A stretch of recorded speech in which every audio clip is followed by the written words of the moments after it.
عبداللہ بن عمر رضی اللہ تعالیٰ عنہ اپنے دوستوں کے ساتھ کھانا کھانے میں مصروف تھے باہر پہاڑوں میں۔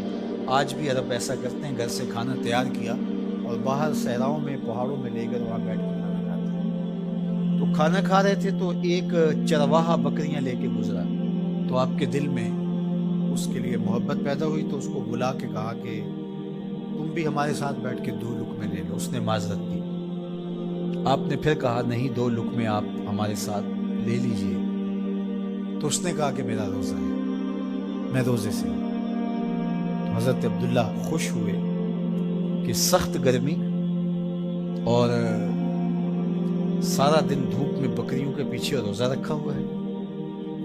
آپ نے کہا کہ اگر ایک بکری تو ہمیں فروخت کر دے اور ہم ذبح کر کے اس کو تیار کر لیتے ہیں اور خود بھی کھائیں گے اور آپ بھی ہمارے ساتھ افطار کر لینا۔ اس نے کہا میں ان بکریوں کا مالک نہیں ہوں، میں چرواہا ہوں، یہ میرے آقا کی بکری ہے اور میں بیچنے کا مجاز نہیں ہوں۔ بہت متاثر ہوئے عبداللہ ابن عمر رضی اللہ تعالیٰ عنہ۔ آپ نے اس کو مزید آزمانے کے لیے کہا کہ تو اپنے آقا سے کہہ دینا کہ بھیڑیا بکری اٹھا کے لے گیا تھا، تو ایک بکری ہمیں دے دے۔ تو اس نے ایسے آسمان کی طرف دیکھا اور کہا اللہ کہاں ہے؟ بس اس کا یہ انداز حضرت عبداللہ بن عمر کو اتنا بھا گیا، اتنا اچھا لگا کہ آپ جب یہ واقعہ سنایا کرتے تھے تو آنکھوں سے آنسو جاری ہو جاتے، اور فرماتے اس نے یوں انگلی کھڑی کی تھی اور آسمان کی طرف دیکھا تھا اور بار بار کہتا تھا اللہ کہاں ہے؟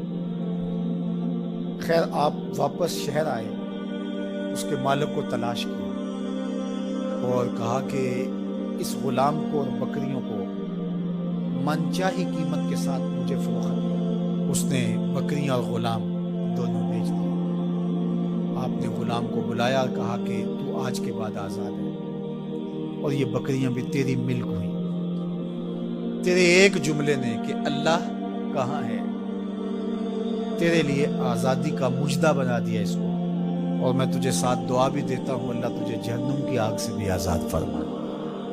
تو یہ یقین کہ میرا اللہ مجھے دیکھ رہا ہے، یہ اگر آپ کے ساتھ جڑ جاتا ہے تو پھر کسی کیمرے کسی سیکورٹی کی ضرورت نہیں ہے۔ یہ عقیدہ اتنا بڑا حصار ہے، عبادات میں بھی سرور دیتا ہے، اور یہ عقیدہ انسان کو گناہوں سے بھی محفوظ کرتا ہے اور بچاتا ہے۔